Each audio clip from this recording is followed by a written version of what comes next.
I always thought of John as someone who had been there before me and was doing things the way he liked. Do not accept no as an answer. Do not give up. Do not stop. Winner never gives up. Quitters never get what they want. Glenn Campbell couldn't remember the name of his own daughter, but Willie was there. What they told me I was. Alzheimer's. Alzheimer's. Alzheimer's. Oh, okay. What happens when you start to forget things? But he could still sing when someone gave him a guitar and pointed to the words on the page. I'm gone, but I'm still here. Glenn Campbell's last album had a Willie Nelson song on it, where he sang. I don't play guitar, but I sing a song called Funny How Time Slips Away. It wasn't his song either. It belonged to Willie. Glenn sang it one line at a time because he couldn't think of anything else. Hi there. It's been a very long time. Willie added his voice from a studio in Nashville, which was many miles away because the two men, who had been friends for more than 50 years, were no longer able to be together. When the album came out, Glenn Campbell's mind was too far gone to understand the final version. The song that was meant to be a goodbye turned into something he never got to say. In 2017, that duo won the CMA Musical Event of the Year award. After that, the title became more than just a song title. It turned out to be true. There have been some, bad times. They all lost track of time. Thanks to Juan, Johnny, Merle, Chris, and everyone who grew up listening to the songs they made together. I thought about you all the time. But there is one man who keeps them alive in a different way, through music, and he does it from a stage at 92 years old.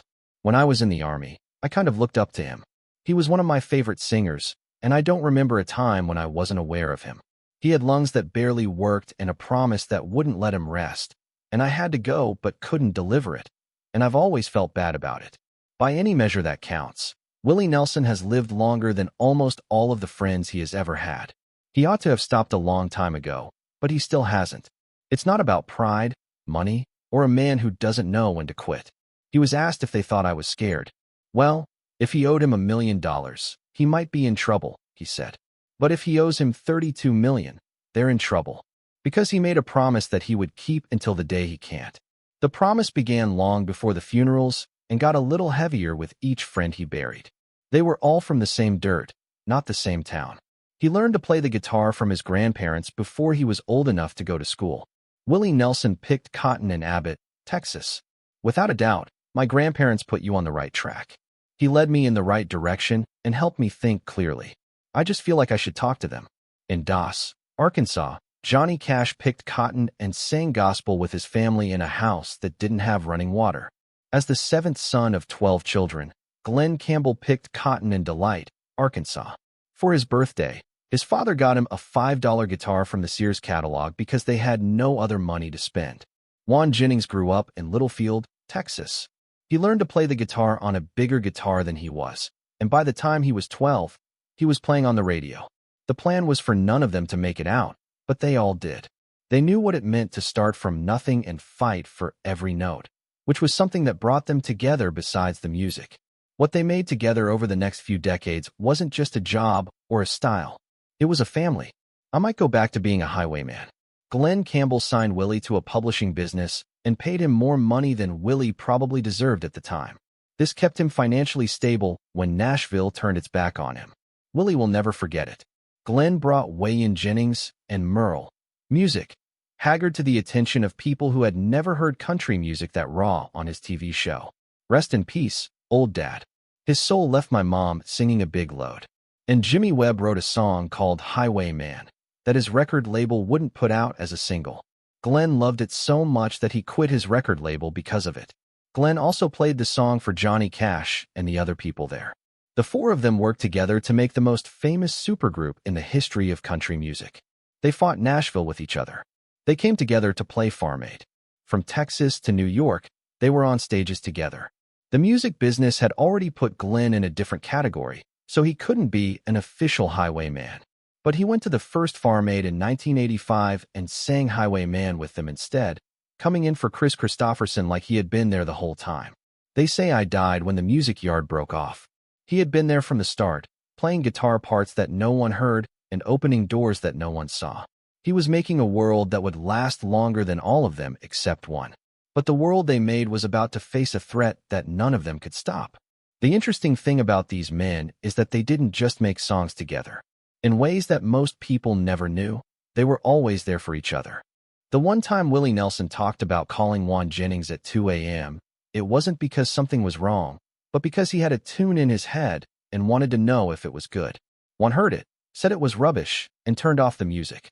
After 10 minutes, Willie called back with a different tune, which Juan also said was rubbish. Willie said, "Yeah, I know. That was the first one again. I just wanted to see how long it would take you." They did this for an hour until Juan said, "All right, that one is pretty good." That being said, the story is good. Jimmy Webb and Glenn Campbell met at a recording session.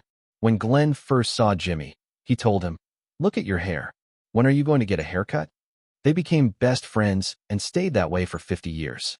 And when Willie was having the most trouble with the IRS, Glenn called him and said, "Come play at my show tonight." He paid him enough for one gig to keep the lights on for another month. Glenn never brought it up again afterward. Willie never forgot how good it felt to have a friend like that in music when everyone else had given up on him. Behind the scenes, Johnny Cash and Glenn Campbell would talk about picking cotton in Arkansas because they both knew what it was like to have nothing as kids. When you're stuck, the only person who can understand is someone who has been there too. George Jones was once kicked out of his house by Jennings while he was drunk. One pulled Jones into the yard and tied him to a tree after Jones punched him. "We'll set fire to your house if you ask us another question like that," Jones yelled. "I am the greatest country singer of all time," which made everyone laugh. One looked at him and said, "Yeah, and you're tied to a tree." Laughter. When Wayne finally quit cocaine after years of it almost killing him, Willie Nelson cut off his own braids and sent them to Juan through his wife Connie. Because that's what you do for someone you die for. But there's one thing we can say: we never gave each other drugs. We never did. We never shared that part of our lives. These musicians were brothers, not co-workers or famous at the same time. They knew that they could only stay in the music business with each other. If you remember any of these voices or have a story about what their music meant to you or a night you saw them play, please share it in the comments. These stories are what keep them alive. But the world they had built together, with phone calls at 2 a.m., braids in the mail, and friends who showed up when no one else would, was about to be shattered by something none of them could have seen coming. There is a phrase that shouldn't exist in any sane world, and it's always been suspicious of change and outsiders.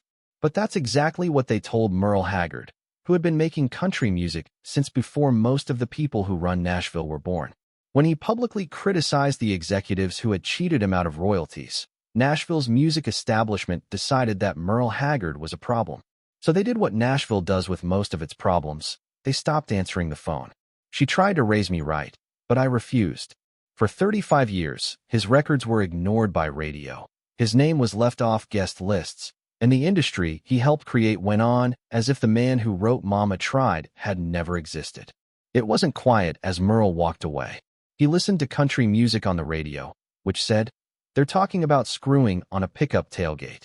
It doesn't make sense to me. I can't think of anything you can sing." He said, "They wouldn't even let Hank Williams on the air if he showed up today." In his own way, George Jones said the same thing. "They stole our identity. They need to come up with their own name." When the CMA asked Jones to perform his Grammy-winning song at their ceremony, they told him he only had 1 minute. Sinatra called Jones the second-best singer in America, but he stayed home. This wasn't just about music. It was about the people who loved it.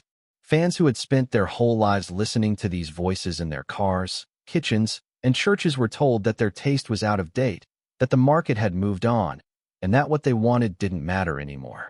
No one asked them, nobody warned them, and nobody apologized when the fiddles and steel guitars stopped playing and the song stopped being about anything that an adult could take seriously. Willie never said much about it in public because he doesn't argue with people who have already made up their minds.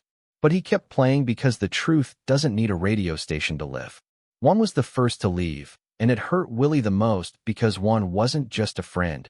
He was the other half of something that had never existed before and would never exist again.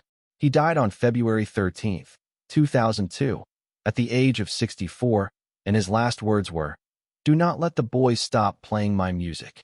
He said it like he always did, like it wasn't a question but a fact.